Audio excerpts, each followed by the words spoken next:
الحمد لله وحده والصلاة والسلام على من لا نبي بعده أما بعد فأعوذ بالله من الشيطان الرجيم بسم الله الرحمن الرحيم لن ينال الله لحومها ولا دماؤها ولكن يناله التقوى منكم وقال النبي صلى الله عليه وسلم من وجد سعة فلم يزحي فلن يقربن مصلانا أو كما قال عليه الصلاة والسلام اللهم أيدنا بتأييدك اللهم أيدنا بتأييدك اللهم أيدنا بتأييدك يا رب العالمين.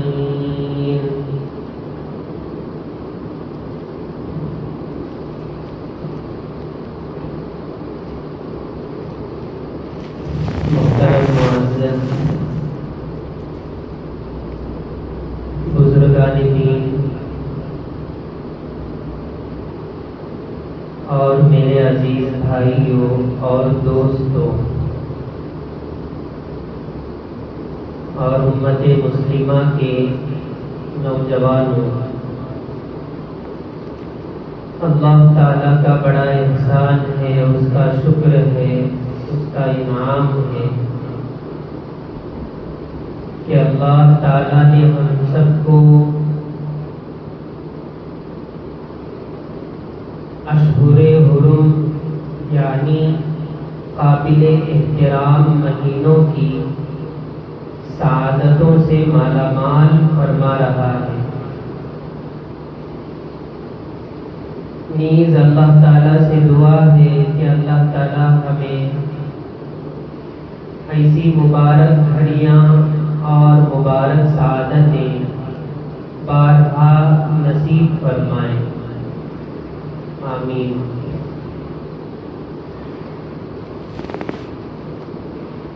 یہ جو مہینہ چل رہا ہے حج کا مہینہ ہے، حج کا موسم ہے، عازمین حج سفر حج پر روانہ ہونے کا مہینہ ہے،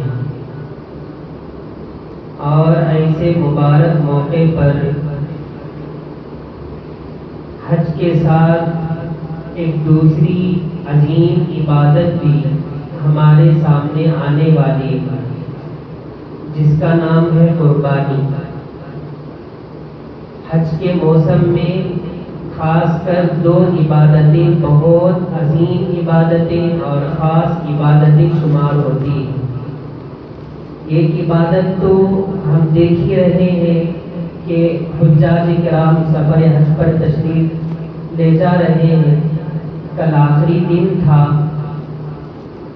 سارے یہاں کے جو عازمین حج تھے وہ سفر حج کے لیے نکل چکے۔ اللہ تعالیٰ ان حجاج کرام کے سفر کو آسان فرمائے اور ان کے حج والے عمل کو بہترین سے بہترین بنائے، قبول فرمائے۔ اور ہمارے سامنے عظیم عبادت دوسری بھی آنے والی ہے، وہ ہے قربانی۔ حج مالداروں پر زندگی میں ایک مرتبہ فرض ہوتا ہے اور قربانی ہر سال فرض بلکہ واجب ہوتی ہے، مالداروں پر قربانی واجب ہوتی ہے۔ یہ قربانی کا سلسلہ کہاں سے شروع ہوا؟ حضرت آدم علیہ السلام کے زمانے سے قربانی کا سلسلہ چل رہا ہے، لیکن اس کی شکلیں الگ الگ ہوتی آ رہی ہیں۔ حضرت آدم علیہ السلام کے زمانے میں جب کوئی قربانی دینا چاہتا تو وہ اپنے جانور کو لے جاتا، پہاڑ کی چوٹی پر رکھ کر آ جاتا۔ اور آسمان سے ایک آگ آتی اس کو جلا کر کے چلی جاتی. جس کے جانور کو آگ چھو کر چلی گئی وہ عند اللہ مقبول ہونے کی علامت ہوتی تھی، اور جس کے جانور کو آسمان سے آنے والی آگ نہیں چھوتی تھی تو وہ عند اللہ مردود سمجھی جاتی تھی. ہر زمانے میں قربانیوں کا انداز بدلتا ہوا آ رہا تھا.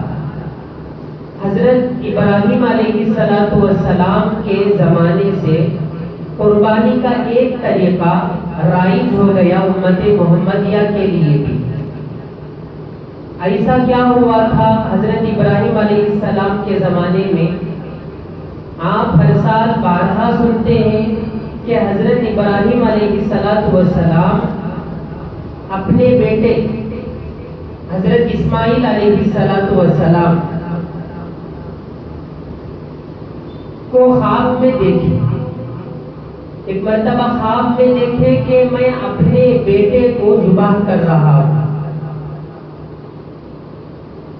اور جب خواب سے بیدار ہوئے تو فوراً حضرت ابراہیم علیہ السلام سمجھ گئے کہ اللہ کی طرف سے مجھے اپنے بیٹے کو ذبح کرنے کا حکم ہو رہا ہے.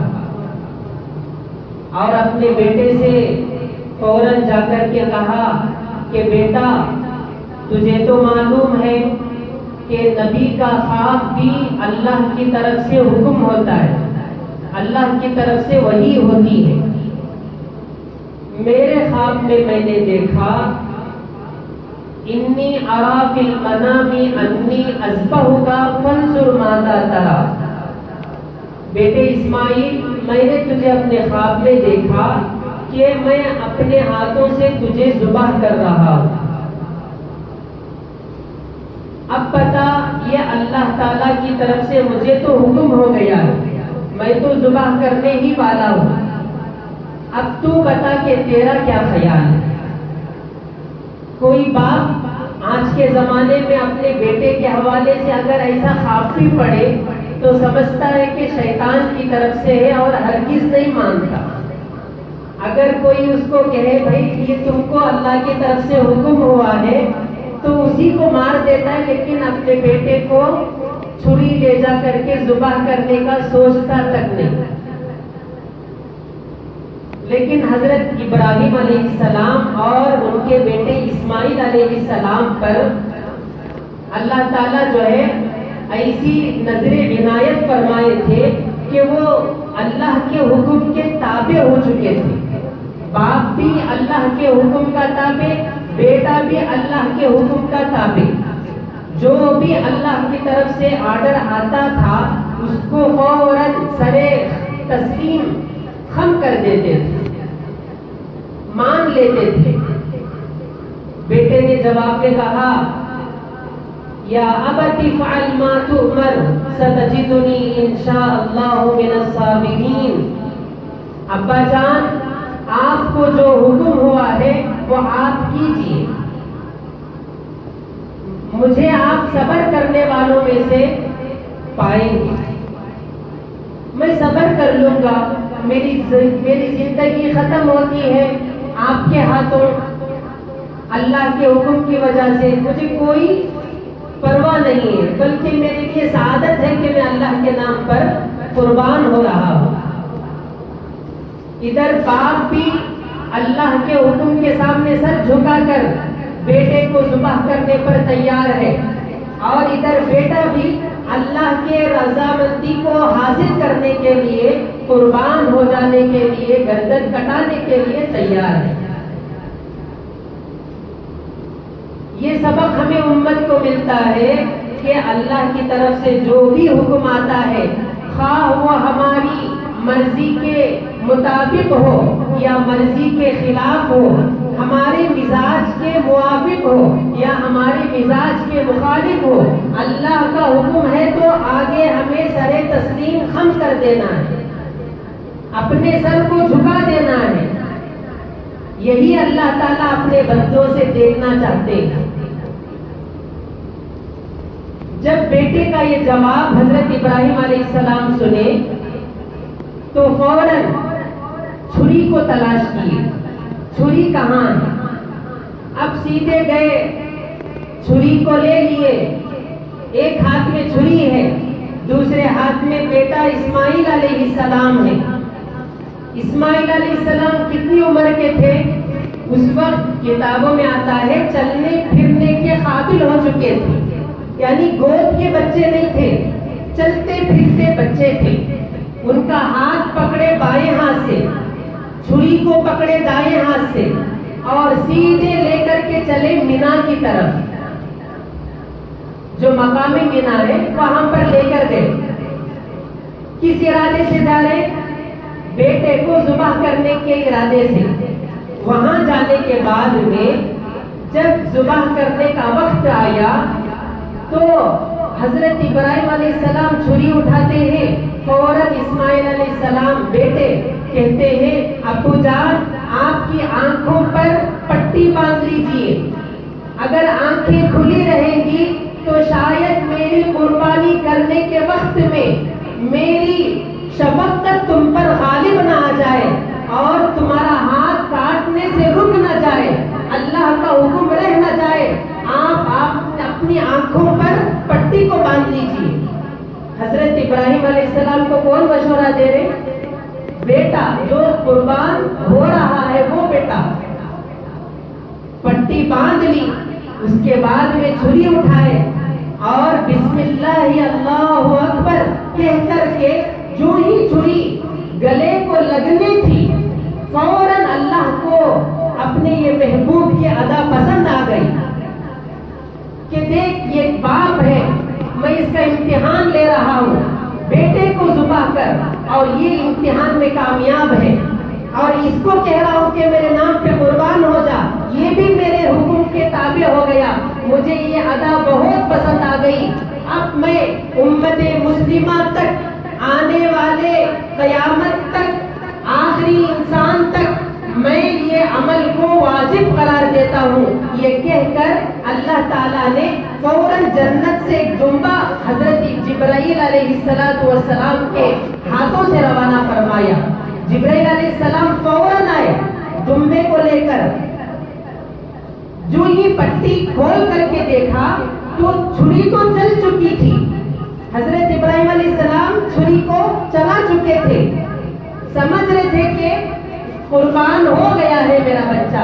جب آنکھوں سے پٹی نکال کر کے دیکھے اسماعیل تو وہاں کھڑے ہیں، کٹا کون ہے؟ جنت سے دمبا کٹا ہے، کٹا کون ہے؟ ذبح کون ہوا؟ جنت سے بھیجا گیا دمبا ذبح ہوا ہے۔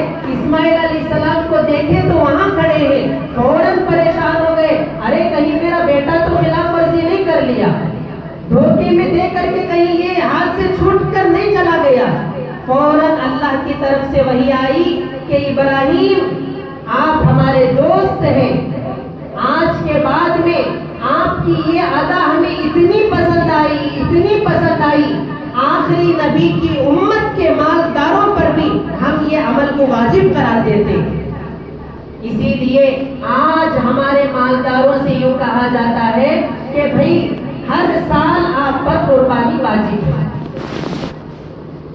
اگر یہاں پر ایک نقطہ سمجھنے کا ہے، اگر ابراہیم علیہ السلام اپنے بیٹے کو قربان کر دیتے اور وہ ہم پر واجب ہو جاتا، آج کے زمانے میں بھی جو والدین ہیں ایک ایک بچہ ذبح کرنا اپنے ہاتھوں سے فرض ہو جاتا۔ اللہ پاک امت محمدیہ سے کتنا پیار کرتے ہیں، کتنا چاہتے ہیں ہمیں، اپنے بیٹوں کو قربان ہونے نہیں دیے، بلکہ یوں کہا کہ تم جانور کو پکڑو اسے ذبح کرو، جانور کو پکڑو اسے ذبح کرو۔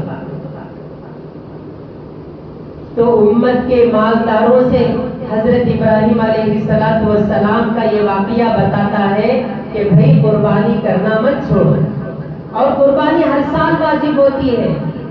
ایک صاحب آئے، وہ بولے کہ میں مالدار ہوں، میں مالدار ہوں، 5 سال سے قربانی دے رہا ہوں۔ کتنے سال ہو گئے؟ 5 سال سے قربانی دے رہا ہوں۔ سب سے پہلے نمبر پہ حضور کے نام سے دیا، پھر میرے مرحوم والدین کی طرف سے دیا، پھر اپنے بچوں کی طرف سے دیا، پھر اپنی طرف سے دیا، اپنی بیوی کی طرف سے دیا۔ دیکھو مالدار ہے، ہر سال قربانی واجب ہے، اور یہ ہر سال نفل قربانی دے رہے ہیں۔ حضور کے نام سے قربانی دینا یہ پلس پوائنٹ پر ہے۔ بھئی آپ پر قربانی واجب ہے، اپنے نام سے قربانی ادا کرو، پلس پوائنٹ پر اگر آپ کو طاقت ہے، اگر آپ کو استطاعت ہے تو آپ حضور کے نام سے کیجئے، آپ کو اور زیادہ ثواب ملے گا۔ بعض لوگ آج بھی پوچھتے ہیں میں مالدار ہوں، قربانی دے رہا ہوں، اپنے نام سے دوں یا حضور کے نام سے دوں؟ اپنے نام سے دوں یا حضور کے نام سے دوں؟ جو بھی ایڈ کرنا ہے پلس پوائنٹ پر ایڈ کرنا ہے۔ اپنی طرف سے ہر سال قربانی ہوگی، اس لیے کہ جس طرح ہر دن فجر کی نماز فرض ہے۔ کوئی بندہ یوں کہے جمعہ کو آ کر میں جو ہے آج فجر کی نماز پڑھ لیا، اب ہفتے میں ایک مرتبہ میری باری آئے گی، ایسا نہیں ہے۔ قربانی ہر سال واجب ہوتی ہے۔ اور وہ کون مالدار ہے؟ بھئی مالداروں کا معیار بھی تو چاہیے کہ میں مالدار ہوں یا میں مالدار نہیں ہوں، یہ کون طے کرے گا؟ یہ طے ہوگا آج کے زمانے سے 1,70,000 روپیہ۔ گھما پھرا کر بولنے کی بجائے میں ایک بات ڈائریکٹ بول رہا ہوں کہ 1,70,000 روپیہ جس کے پاس اپنی ضرورت کی زندگی سے زائد مال ہے، گھر چھوڑ کر، بیوی بچوں کے اخراجات چھوڑ کر، گھر کے ضروری سامان چھوڑ کر، اپنی سواری چھوڑ کر، اپنا موبائل فون چھوڑ کر، جو ضروری اپنی چیزیں ہیں، سامان ہیں، ان سب سے چھوڑ کر زائد مال اگر 1,70,000 روپیہ کسی کے پاس ہے، ایکسٹرا بینک بیلنس کی شکل میں یا سونا چاندی کی شکل میں یا پراپرٹی کی شکل میں کچھ بھی اگر ہے تو وہ شریعت کی نظر میں مالدار ہے، شریعت کی نظر میں مالدار ہے۔ ایسے مالدار آدمی پر رمضان میں زکوٰۃ واجب، سال کے گزرنے پر، اور عید الاضحیٰ کے موقع پر قربانی واجب۔ قربانی دیے تو بھی چلتا، نہیں دیے تو بھی چلتا، ایسا نہیں ہے۔ مالداروں کو دینا ہی ہے، اگر نہیں دیں گے اس کے پیچھے وعید بھی بڑی خطرناک ہے۔ اللہ کے نبی صلی اللہ علیہ وسلم کا ارشاد ہے، من وجد سعة فلم یضحی فلن یقربن مصلانا، جو مالدار ہونے کے باوجود قربانی نہ دے وہ میرے مصلے، میری عیدگاہ کے پاس نماز عید ادا کرنے کے لیے نہ آئے، ہرگز نہ آئے۔ یہ کون کہہ رہے ہیں؟ دو جہاں کے سرکار، سرور کائنات، احمد مجتبی، محمد مصطفیٰ، جناب کریم حضرت محمد رسول اللہ صلی اللہ علیہ وسلم کا فرمان ہے۔ آج کے بعض مالدار کہتے ہیں ہمارے پاس وقت نہیں ہے حضرت، ہمیں قربانی کہاں سے دیں گے؟ مال ڈھیر سارا پڑا ہوا ہے، قربانی دینے کے لیے وقت نہیں ہے۔ ارے اللہ تعالیٰ آپ کو عبادت کرنے کے لیے دنیا میں بھیجے ہیں، عبادت کے لیے وقت نہیں ہے۔ ٹھیک ہے، آپ جو ہے قربانی کا گوشت آپ کو نہیں چاہیے، آپ مت لو، آپ اپنے لیے قربانی کا گوشت مت لو، آپ مت کھاؤ، رشتہ داروں کو مت دو، کسی کو مت دو، لیکن قربانی دے کر قربانی کا جو گوشت ہے ان سے کہہ دو کہ غربا میں تقسیم کر دو۔ آج بھی ایسا ہو رہا ہے کہ جن مالداروں کو قربانی کے گوشت کی ضرورت نہیں ہے وہ یوں کر رہے ہیں کہ جہاں پر وہ اڑیسہ ہے، اڑیسہ ہے، بہار ہے، بنگال ہے، آسام ہے، کلکتہ ہے، ایسے بعض غریبی علاقے ایسے ہیں جہاں پر قربانی کا کوئی انتظام نہیں ہے۔ یہاں سے بنگلور سے مالدار یہ کر رہے کہ وہاں پر قربانی کر کے گوشت وہیں کے غربا میں تقسیم کر دو، بس یہ کہ ہمارا نام کا جو قربانی والا عمل ہے، جو فرض ہے، وہ ختم ہو جائے، وہ ادا ہو جائے۔ جو مالدار قربانی کر رہے ان کے لیے اپنے قربانی کے حصے میں 3 حصے بنانا ہے، 3 حصے۔ ایک حصہ مثال کے طور پر سمجھیے کہ 15 کلو گوشت آ گیا، ایک حصہ 5 کلو اپنے لیے، ایک حصہ رشتہ داروں میں تقسیم کرنے کے لیے، اور ایک حصہ غریبوں میں تقسیم کرنے کے لیے۔ اس طرح سے 3 حصے بنائے۔ اگر کوئی یوں چاہے نہیں میں قربانی کے 3 حصے نہیں کروں گا، سارا گوشت مجھے ہی چاہیے، میں ہی کھاؤں گا، میری فیملی بڑی ہے، میرا فریج بڑا ہے، فیملی بڑی ہے سمجھ میں آتا ہے، فریج بھی بڑی ہے، کیا ہے؟ فریج بھی بڑی ہے میری، تو میں میرا سارا گوشت اس میں آرام سے آ سکتا ہے، تو اجازت ہے بھائی، آپ کی قربانی ہے، آپ کا گوشت ہے، آپ نے قربانی لی ہے، بہت بڑی بات ہے۔ اسلام میں اس سلسلے میں کوئی قطعی حکم نہیں ہے، آپ 3 حصے کرو، بانٹو، کھاؤ، کھلاؤ، ایسا فرض نہیں ہے اسلام میں۔ اسلام تو آپ کو ایک مستحب عمل بتا رہا ہے، بھائی اچھا ہے ہم بھی کھائیں، ہمارے ساتھ دوسرے مسلمان بھائی بھی شریک ہو جائے، جو قربانی نہیں دے رہے، غریب ہیں بیچارے، ان کے گھروں میں، غریبوں کے گھروں میں فیملی زیادہ، مالداروں کے گھروں میں 2 بچے 3 بچے، غریبوں کے گھروں میں نسل زیادہ، 6 بچے 5 بچے 7 بچے، تو وہاں جا کر کے ان کو دے دیں۔ بچے ترستے رہتے ہیں کہ آج ہمیں قربانی سے کوئی گوشت کہیں سے نہیں ملا، کبھی بچہ ماں سے پوچھتا ہے، کبھی ماں اپنے شوہر سے پوچھتی ہے قربانی کا گوشت کہیں سے آ رہا ہے؟ نہیں آ رہا ہے، آ رہا ہے نہیں آ رہا ہے۔ یہاں پر غریب بچے ترس رہے ہیں، اور یہ صاحب ہے کہ ہماری فریج بڑی ہے، اٹھا کر کے رکھ رہے ہیں، رکھ سکتے، آپ کھا سکتے، آپ کا گوشت ہے، لیکن اسلام آپ کو اور بہترین راستہ بتاتا ہے کہ بھائی عید صرف ہماری نہیں ہے، غریبوں کی بھی عید ہے، ان کو بھی ساتھ لے کر کے چلنا ہے، ان کو بھی لگے کہ آج ہمارے گھر میں عید ہے، صرف عید مالداروں کی نہیں، ان بچوں کو بھی لگے کہ عید ہماری بھی ہے۔ تو اس طرح عید کے دن جو ہے غریبوں کا خیال ضرور رکھیں، جتنا ہو سکے ضرور سے خیال غریبوں کا رکھنے کے لیے اسلام ہمیں بتاتا ہے۔ جو لوگ قربانی دے رہے ان کے لیے ضروری ہے کہ اچھے سے اچھا، صحت مند، طاقتور، بہترین سے بہترین، عمدہ سے عمدہ، ہٹا کٹا، فرپا، موٹا، تازہ جانور خرید کر کے لائے۔ ایسا نہیں کہ شادی کے موقع کو اچھا سا اچھا جانور، قربانی کے وقت میں ہڈیا کا ڈھانچہ دبلا پتلا جانور پکڑ کر لائے اور بول رہے کہ میں اللہ کے نام پر قربانی دے رہا ہوں۔ اللہ تعالیٰ کی بارگاہ میں ہم پیش کر رہے ہیں، جتنا ہو سکے اچھا سا اچھا، عمدہ سے عمدہ جانور اللہ کے دربار میں ہم پیش کریں۔ اچھا قربانی بعض لوگ دیتے ہیں اچھا جانور لا کر، شیطان ان کی نیتوں پر محنت کر دیتا ہے۔ بڑا جانور 35,000 کا بکرا، 35,000 کا بکرا لے کر آئے، جبکہ 8-10 ہزار میں بھی بکرا مل رہا ہے، لیکن یہ آدمی کیا کیا، 35,000 کا بکرا خرید کر کے لایا۔ کیوں؟ قربانی کرنا ہے مجھے۔ ذرا اس کے دل میں اگر جھانک کر کے دیکھے بھائی قربانی کیوں کر رہے ہو آپ، تو دل سے آواز آ رہی ہے شان پتی۔ کون سی پتی؟ شان پتی۔ یہ پورے محلے میں میرے جیسا قربانی کون بھی نہیں کر رہا، اس وجہ سے وہی کروں تاکہ میرا نام بلند ہو جائے۔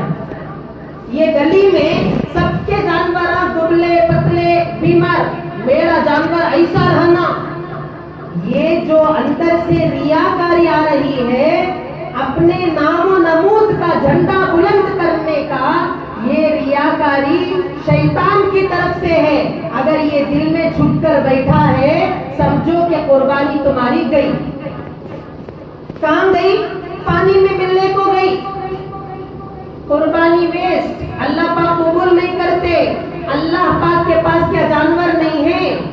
ساری کائنات اللہ کے قبضے میں ہے، تمہارا بکرا اللہ کے خزانے میں نہیں ہے؟ ارے بھائی اللہ کے پاس کیا نہیں ہے جانور؟ ساری کائنات اللہ کی، تمہارا 35,000 کا بکرا اللہ کو زیادہ؟ لن ينال الله لحومها ولا دماؤها ولكن يناله التقوى منكم. اللہ تعالیٰ قرآن مجید میں کہہ رہے تم جو قربانی دیتے ہو یہ تمہارا گوشت اللہ کے پاس نہیں جاتا. جبرائیل علیہ السلام نہیں آتے کو تمہارا گوشت کلیکٹ کر کے لے کر جانے کے لیے، تمہارا خون پکڑ کر کے اللہ کے پاس لے جانے کے لیے جبرائیل علیہ السلام نہیں آئیں گے، کوئی فرشتہ نہیں آئے گا. اللہ کو خون کی ضرورت نہیں، گوشت کی ضرورت نہیں. اللہ پاک کے پاس پوری کائنات پڑی ہوئی ہے.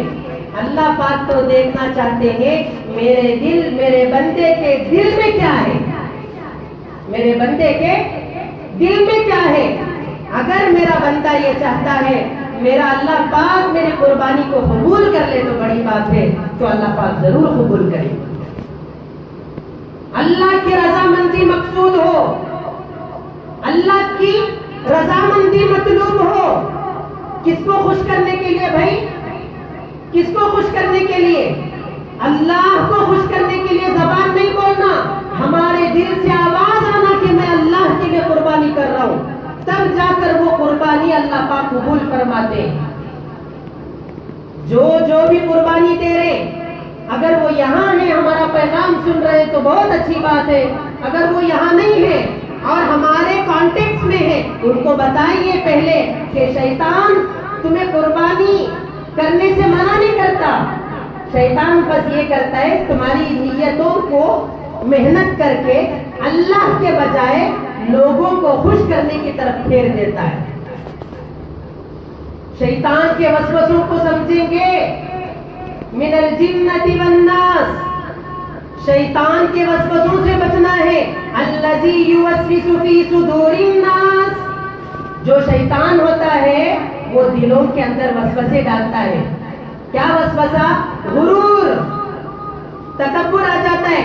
35,000 کا بکرا بولے تو سینہ ایسا کر کو چلتا ہو نہیں. کیسا سینہ؟ کیوں؟ ان کا بکرا 17,000 کا، ان کا بکرا 20,000 کا، میرا بکرا بولو بھی میرا بکرا 35,000 کا، تو میں دیکھو ایسا چلوں، میں ایسا چلوں گا. سینہ تان کر کے چلتا ہے. نہیں عزیزوں، نہیں بزرگوں، نہیں بھائیوں، اللہ پاک اس کو پسند نہیں فرماتے. یہ شیطان کا دھوکہ ہے، شیطان کا دھوکہ ہے. ہماری قربانی کو پانی میں ملا رہا ہے. نیت کو ٹٹولو، رات میں بیٹھ کر ٹٹولو. میرے پاس جانور آ گیا، میرے پاس نیت آئی نہیں آئی قربانی. اچھا میں بات کو طویل کرے بغیر مختصر انداز میں سمیٹنا چاہوں گا. جو لوگ قربانی کرتے ہیں وہ قربانی جو ہے اپنے ہاتھوں سے کریں، بہت افضل ہے، زیادہ ثواب ہے. اللہ کے نبی علیہ السلام اپنے ہاتھوں سے اٹھا کر کے قربانی کیے تھے. اپنے ہاتھوں سے کرنے کا اہتمام کیجیے. نہیں آتا ہے کسی کو، کچھ نہیں آتا ہے. ماں کے پیٹ سے کوئی سیکھ کر نہیں آتا ہے، سب باہر آ کر ہی سیکھتے ہیں. یہاں آ کر دیکھو. اور 8 دن ہے، 7 دن ہے. ہمیں کیا کریں؟ حضرت سے رابطہ کریں، حضرت سے رابطہ کریں، حضرت سے تعلق جوڑیں. السلام علیکم حضرت، اچھے ہیں کیا حضرت؟ کیسے ہیں؟ طبیعت کیسی ہے؟ بیوی بچے کیسے ہیں؟ سب بھی اچھے ہیں؟ ساری خیر خیریت لینے کے بعد کہ حضرت کو بتائیے حضرت میں ذبح کرنا چاہتا ہوں، میں جانور خرید کر لایا ہوں، ذبح کرنا نہیں آتا ہے، آپ مجھے طریقہ بتائیے، دعا سکھا دیجیے. ضرور آپ کو جو ہے دعا سکھائی جائے گی. دعا سیکھنے کا وقت ہے. عین وقت میں بعض لوگ پریشان ہو جاتے ہیں. ہٹے کٹے جانور کو کاٹنے کی طاقت بھی ہوتی ہے لیکن کیسے کاٹیں، کیا دعا پڑھیں، کیا کریں، کچھ بھی نہیں معلوم. تو گاڑی اسٹارٹ کرتے اور گلی گلی حضرتوں کے تلاش میں جاتے ہیں. وہاں کون ہے، ادھر کون ہے، موزن صاحب، امام صاحب، وہ بھی بزی رہتے ہیں. ایسے موقع پر ہم کاٹنا چاہتے ہیں 8 بجے، موزن صاحب ملیں گے، امام صاحب ملیں گے 11-12 بجے.